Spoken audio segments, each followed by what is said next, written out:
oh, there's this guy, he's got over 1 million followers, making all this money, he's driving the cars he's wanted, he's got the watches he wants, he must have the perfect life. Sure. And that was probably the moment that I was unhappiest I've ever been in my whole life. So it just shows you that all these materialistic things, all these, like having all these followers, it doesn't mean anything. And I always say it, I've got over 1 million followers, but I've got 2 friends. Hey, I'm Katie J, and welcome to Young Scot's podcast. This is How I Feel. This podcast is all about having conversations that are open and honest and focused on emotional well-being. And today we are really looking forward to talking to Anton all about body image and the highs and lows of being in your 20s. You might know Anton from his appearances on Love Island or his fitness content online. Now, Anton, welcome to the pod. Thank you for having me. I'm really excited about this one. Are you? Yeah, this is my type of podcast. Really? Yeah. No yeah. pressure? Yeah. Okay, to get things started, we're going to have a little bit of an icebreaker here, just to get to know you a wee bit better. Go on. So I'm going to start by asking you, now this is a big one, okay? This is proper job interview stuff. You're making me nervous now. I know, I'm so sorry. Okay, it's fine. I'm going to ask you for 3 words you would use to describe yourself. Oh, gentleman. Okay. Can that count as 2 words now? No. No, just one. Right, okay. A gentleman. Man. Gentleman. No. Gentleman. One. Right, okay, gentleman. I like to think I'm funny. Yeah. Yeah. And You can prove it in the next hour. yeah, I need to try now. Now I've just put myself right under the bus. Need to crack all the jokes here. Caring, loyal. Caring or loyal? Loyal. You can Yeah. have them both. Yeah, Just I'll have take them 4. both. Take them both, yeah. Excellent. Well done. It took a lot to get there though. If I was asked me this question 5 years ago, it'd probably be the opposite to all of them. But, life's a journey, isn't it?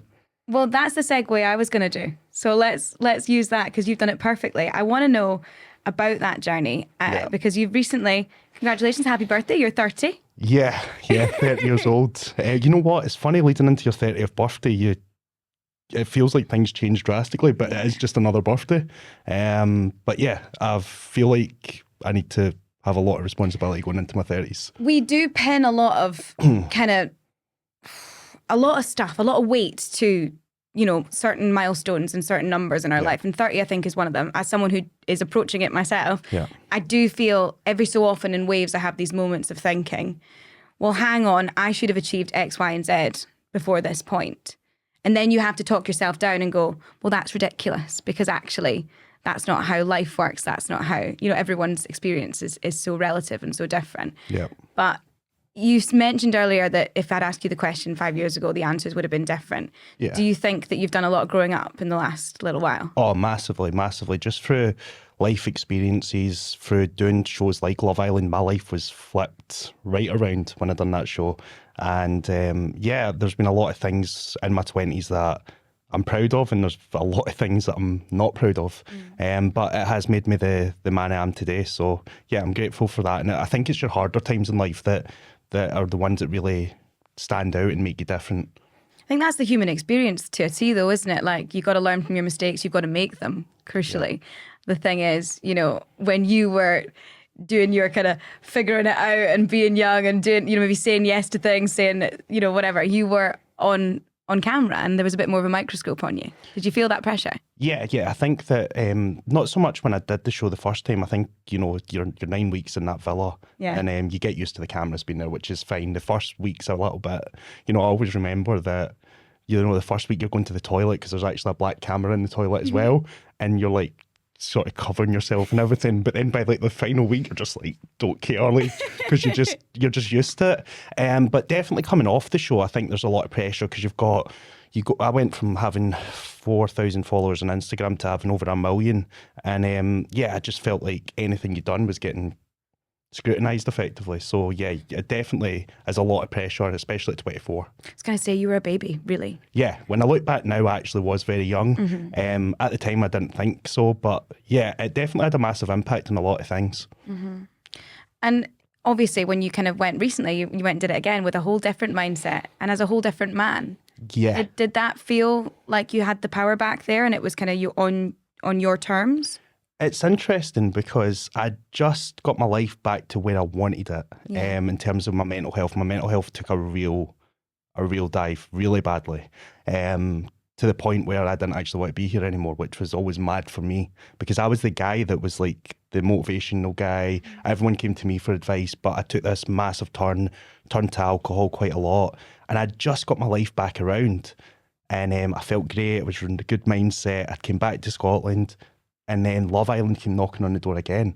And it was like, this is the thing that actually, I'm not saying that Love Island itself was the thing that sent me over sent me the wrong way, but it felt like a challenge. It was like, right, okay, I'm where I need to be. Am I going to make the same mistakes twice? Or am I going to go on and take it my stride, take the lessons that I've learned from the first time around, and then come off and just take the positives rather than the negatives with it? And I believe that's what I've done.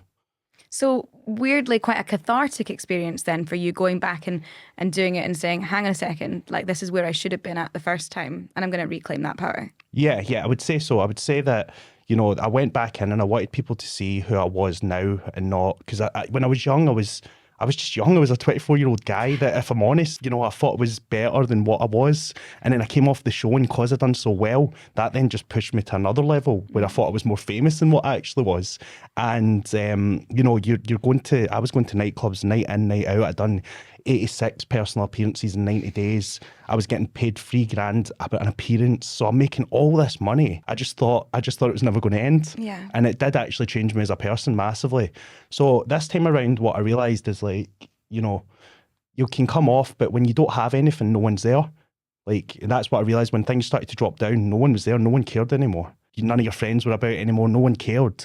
And I realised this time that when people were all screaming your name and that, I know it's not going to be there forever. So I think my mindset to it all was different this time. And then when I came off as well, I'm waiting for it to die down almost this time. It's weird. It's like, I'm like, right, okay, I'll go out today and I won't get recognised or whatever it may be. But these are just all external validations anyway that don't mean anything. Well, I mean, it's wonderful that you've built up that sort of resilience, but it sounds like you've had to be in quite a terrifying space to get there, really, mentally, and in your own head and sitting with yourself. I think a lot of people would be quite shocked to hear that someone like yourself had confronted those demons and had been in that position. So thank you for being so honest. Do you know what? It's something I've never really talked about in anything, so it'll be nice to kind of get it off my chest a little bit. I mean, it's so powerful, because I think that, these are very real feelings and very real moments in our lives, and a lot of people unfortunately can empathise with the feeling and have been there. And what the thing is as well, just for youngsters especially, they would have been looking into my life and they'd go, oh, there's this guy, he's got over 1 million followers, he's famous, if you want to call it that. I don't call it that, but that's the way they see it. He's making all this money, he's driving the cars he's wanted, he's got the watches he wants, he must have the perfect life. Sure. And that was probably the moment that I was unhappiest I've ever been in my whole life. So it just shows you that all these materialistic things, all these, like having all these followers, it doesn't mean anything. And I always say it, I've got over 1 million followers, but I've got 2 friends. And that is, it's mad. Is it important to you to keep that circle quite small, though, so that you know that the people that are invested in you are the real ones? Yeah, absolutely. Especially more so after the first experiences. I think at first I thought everyone was my friend, and it was like, oh, everyone loves me, everyone's my friend. Yeah. But they weren't. They were just there for the ride and to take all the benefits from it. But my 2 real mates, they've been around since we were 10, and they're the type that when we're out, they hate it all. They hate it, because when we go out, we go to a club or whatever or whatever, and they end up the cameraman for the night, and it's just it's true though, they do. So they just they probably wish I never ever done it as well. They're purposefully chopping people's heads off in the photos. Yeah, literally. They'll never ask again. Yeah, exactly. Oh man, it's a total whirlwind, and obviously just looking in, it's so hard for myself and for a lot of people listening to really understand that experience. So I suppose when you meet people along the way who get it, or on the other side give you the perspective of this thing, this isn't real life, Anton. Come back down to earth for a second. Yeah, that's exactly what my mum done. My mum, as most people know, myself and my mum are so She's close. An icon. Yes, we're so close. And a kind of defining point for me was I'd went my PA tour, and I had like 2 days in between where I came home. So I'd been staying in hotels the whole time throughout this period. And when I came home, I sat down, had dinner with the family, and then I just got up and left my plate. And I wasn't brought up like that. Like, you clean away your plate, you do that.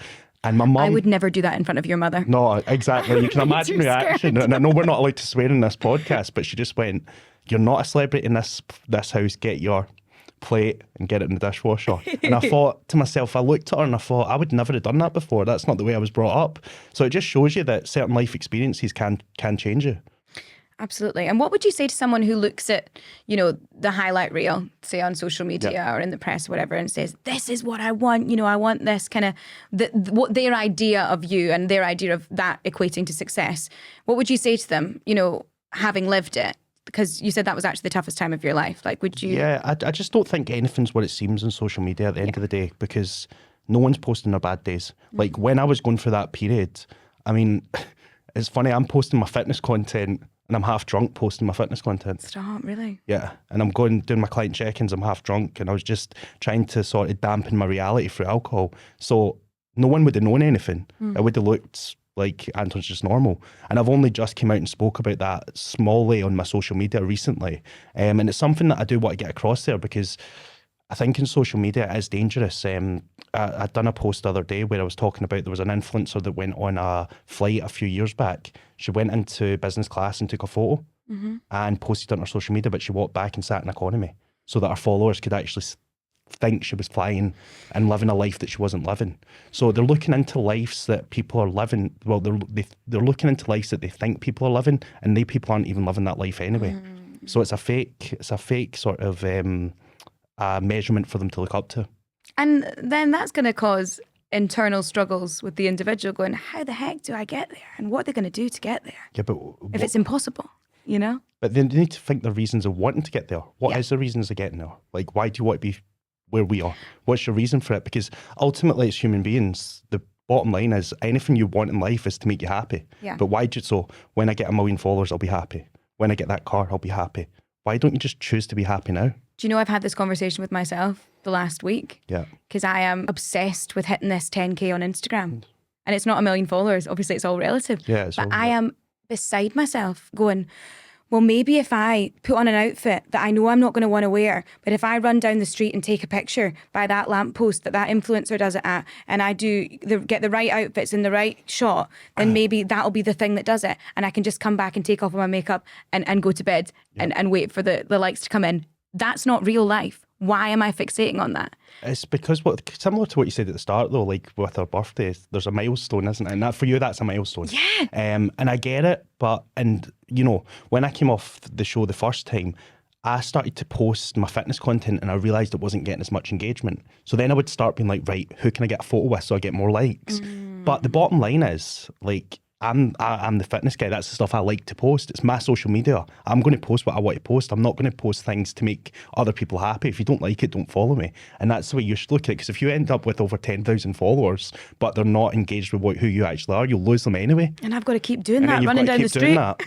Yeah. No, you're so right. And it's not authentic. No. So they're not your people anyway. Yeah. So it's like me. So like, my following, and I'm so grateful for my following, get nothing twisted. But I mean, if I do a fitness post, I'll maybe get like, maybe 50,000 views. But for 1 million followers, that's not a lot. If I do like a Love Island post, you're getting 500,000 views, sometimes over 1 million views. Like, it's mental. But I was just given that audience. That was it. So if I was building it myself, it would be completely different. So what I would say to you is just like, just stay true to yourself. Yeah. You need to do what's right for you. 100%. And 10K, what does it mean? Like, see, at the end of the day, what if Instagram goes down tomorrow? It's possible. I need to ask you, in kind of two frames of mind, so what were your motivators when you were that young lad that kind of got the call from Love Island, you were going to do it? And what are your motivators now? I'd like to see how they differ. Yeah, no, so my Love Island story isn't what people think it was. So going back to the beginning, I started my own fitness business when I'm 17. I'll try and make this story as quick as I can, but it just lets people understand where I've actually came from. No, take your time. So I built up my own fitness business from starting in a boot camp field with 2 people, built it all the way up to having my own fully equipped gym. I started doing kids fitness. Yeah, I was doing kids summer camps. So during the kids summer holidays, the kids would come to me between 9 and 3 o'clock like they would at school.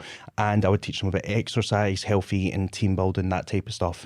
And at the end of the week, I would give them an award ceremony to celebrate their success of the week, where all the parents would come and watch. So I would give them their certificate. And I used to always wear snapbacks back in the day. And the kids used to love my snapback. They always used to grab it off my head and be like, Anton, can we wear it? And they'd put it on. So I got this idea, when you do a graduation, you've got your hats. So I got them all snapbacks. So they had their little snapbacks with their certificates.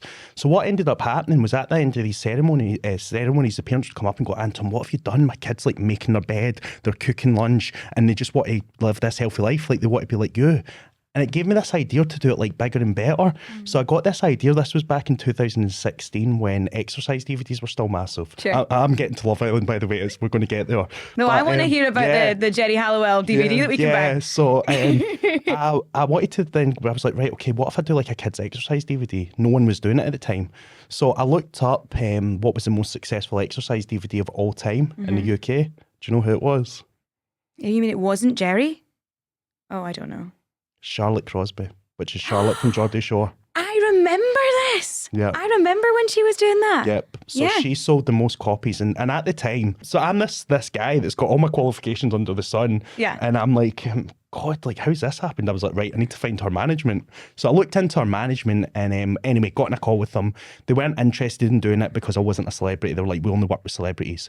And it was my mum that was actually on the phone to them. And they said, look, we only deal with celebrities. And my mum turned around and says, have you seen my boy?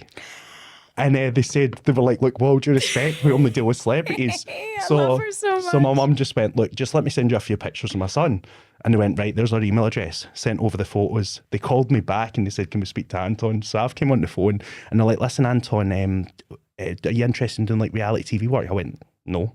I'm like, no chance. I said, I've built up my business from nothing to where I am and I'm not interested in that. I want to bring out a kids exercise DVD. So this was 2016. They were like, right, okay, well, you need to understand, you need to be a somebody to do this sort of thing. You can't just go and do this sort of thing.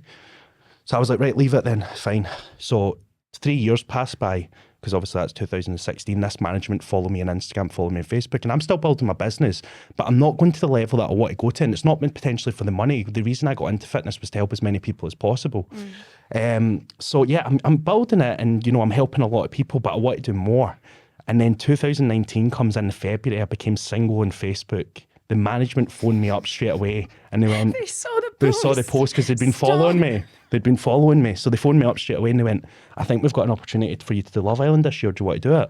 And I went, do you know what? Let's do it.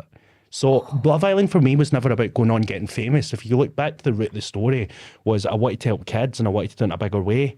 And I'm in a fortunate position now where I've got such a massive platform and I've got a good reputation now, especially after doing Love Island the first time, that when I launch now what's turned into a kids fitness app, the Can Do Crew, which I've created, when I launch that and I'm putting it out for free for all the kids, there's going to be a lot of people's lives that's going to change. So all these years later, nearly 10 years later, it's coming to fruition what I actually wanted to do. So your motivator is the same? It's the same, ironically. Wow. But I lost my vision along the journey. That's why it took so long. So when I came off the show, I lost what my vision was. Bright, shiny things, you know, got to follow this. I'd be a fool not to do that. Yeah. Oh, wow, this opportunity might not be here tomorrow. Yeah, exactly. And I lost my vision.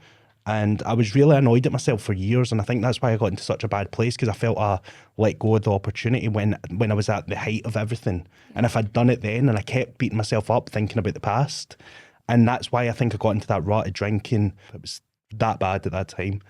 And we got out of it, luckily enough. Somehow I got out of it. Well, I was going to ask you, if you don't mind, like, how did you speak to somebody? No. I just realised, like, I think that I was approaching my 29th birthday and I knew I wasn't going in the right direction that I wanted to go in.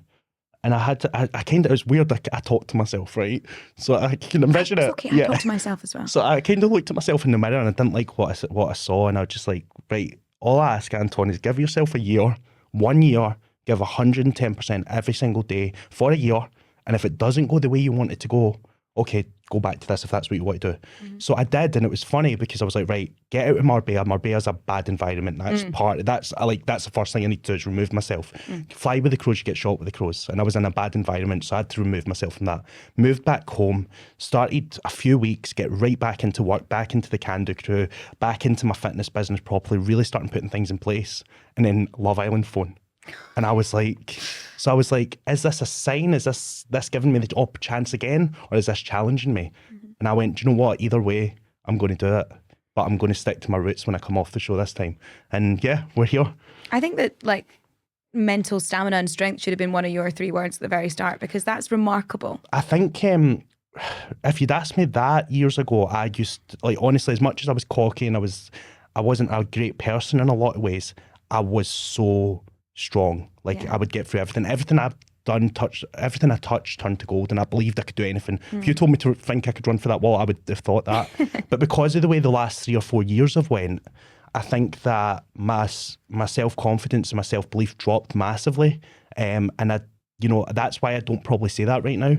As much as I know I'm getting back to where I was, there's still a lot of me that's still healing, and a lot of me that has to get to be the best version of myself. But I'm working on it, and do you know what? Compared to this time last year, I'm in a much better place. The reason I was drinking at that moment in my life was to dampen my reality, to switch off, to numb myself. So it's different now. It's a different reason that I'm doing it if I do drink now. So it's fine. That's because your mentality and your mindset has shifted. Yeah.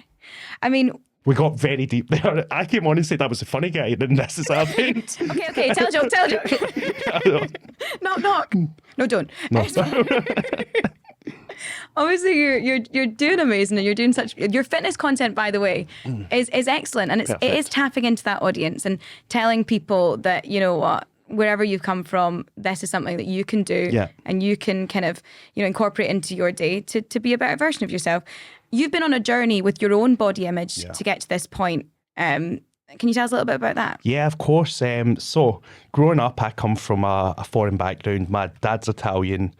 His dad was Ukrainian. My mum's dad's Burmese, and her mum was half Italian as well. So you can imagine there was a lot of good food in our house over the years. It was just good food. So not that we ate bad, we just ate a lot. Yeah. Like, me and my dad honestly would finish a loaf of bread with dinner at night, scraping the pans and everything. So can I come round for dinner, please? Yeah, absolutely. You'll love it. She'll make you lasagna. So good. But yeah, so by the time I sort of went into high school, I was overweight. Nothing crazy. Like, I wouldn't have said I was massively overweight, but I was enough for people to pick on me. So when I went into high school, it's such a, do you know what? I tell this story now, it's such a silly story, but it really affected me massively as a kid. So there was an older boy that was 16 and I was 12 at the time going into high school. So his family were Italian as well. So the boys in his year used to come up to me and say, Anton, you and Max, that was the other boy, are exactly the same. The only difference is you're 12 and you're 12 stone, and he's 16 and he's 16 stone. And it was, do you know what? It was, when I look back at it now, it was such a small comment, but it affected me so much to the point where I would get my mum to write sick notes so I wouldn't go to swimming when we were doing PE. I ended up giving up football as well. I was actually quite good at football. Like, I played for Rangers. I had a scholarship for America. But I gave up football because I didn't want to get changed in the change rooms. Then when I gave up football, I became less active, so I put on more weight. I was in like a little bit of a vicious cycle in my sort of mid-teens. But again, good old-fashioned mum, she comes to the rescue, as always. She started to notice, my mum's very much tough love. Like, she was just like, none of this stuff. She went, right, 5:30 in the morning, gym. She would take me to the gym. She had bodybuilder friends at the time, and she just put me in their hands for weeks. And at first I started to notice how much better I was feeling. Then my body started to change. When my body started to change, I wanted to keep going. And then before you know it, you're just in a much better place. And I kind of knew from that point onwards, when I changed my body, I changed my mindset, I knew that that's what I wanted my career to be. I knew I wanted to help as many people as possible change their lives through healthy living. Because you lived it. Because I lived it, and I realised that, I mean, anything that I've achieved in my life now, if I never made that change at that age, I don't think I would have achieved it. It's quite mad to think about that. Which is, yeah. Yeah. It's interesting though that you're saying, this, when you say it out loud, it sounds daft, but at 12 years old, this stuck with me. Well, everything's relative. I'm not being funny. I'm in a similar place. I can think of things that were said to me when I was young that I have clutched onto and held with me, and it's really hard to let that stuff go, because when you are, it's all relative, as I say it, and when you are that age, there is everything is the biggest and the worst thing that's ever happened to you, because it is at the time, so I totally empathize and totally understand why that would have stuck. And there's a power of it being the older boy at school, who you naturally go, oh, they're the cool kids, right, because they're older than me, so what they say goes. And I want to be like them. I think it was as well because when we were in primary school, I was always fairly popular in my year, and I got on with everyone. But then when I went there, these guys done it in front of everyone and just made me feel that small in front of everyone, and it was so embarrassing at the time. So yeah, I mean, look, at the end of the day, I suppose if they never made the comments, and then I maybe wouldn't have changed as well. That maybe wouldn't have been a part of it. So you've got to look at that. And it's really funny because I seen these guys a few years later when we were about 18, 19, when we were out at the clubs. And at this time I was like really in shape. And they were like, Anton, you look great. And I just looked at them and I thought, how can you come up to me and like be like as if we're cool when you've haunted me my whole life? But what I realise now that I'm older is to them, that wasn't even a relevant moment in their life. That they wouldn't even remember they'd done that. No. It was nothing to them. Yeah. But to me, that was a massive part of my life and potentially changed the full direction of my life. But I used that as a positive. Some people maybe would have used it as a negative. It depends, and that's on your the difference. Circumstances, It depends on your circumstances. And again, I've always had a good family and a good support system, which has, I think, massively helped me. And going back to what we were talking about earlier about when I was going through that bad time, me and my mum had actually fell out at that time. Oh, really? So I didn't have my mum around me at that time as well. And I think that was still a factor in why I was getting worse, was because I wasn't speaking to my mum, the person that I'm closest to. So I think that my mum my whole life has been there for me, and she's always got me through my hard times as well, which has been nice. And that's why we are so close.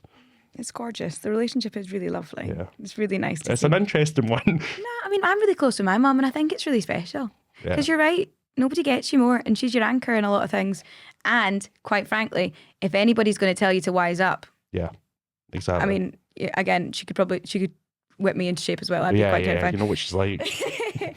Thinking of that younger Anton, 12 years old at school, feeling all the emotions and being quite overwhelmed, do you have any advice for him now? I can't swear on this, but I would just say, don't listen to what anyone says. Do what you believe in, go after your goals. And that would be it.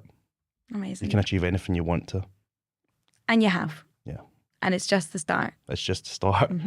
Thank you so much, Anton, for coming on and chatting. No I've loved this conversation, and thank you to everyone who's tuned in for listening. Remember, if you need help or support with how you're feeling, Young Scot has tons of information at young.scot/AyeFeel. That's young.scot/AYE, because we're Scottish. Feel.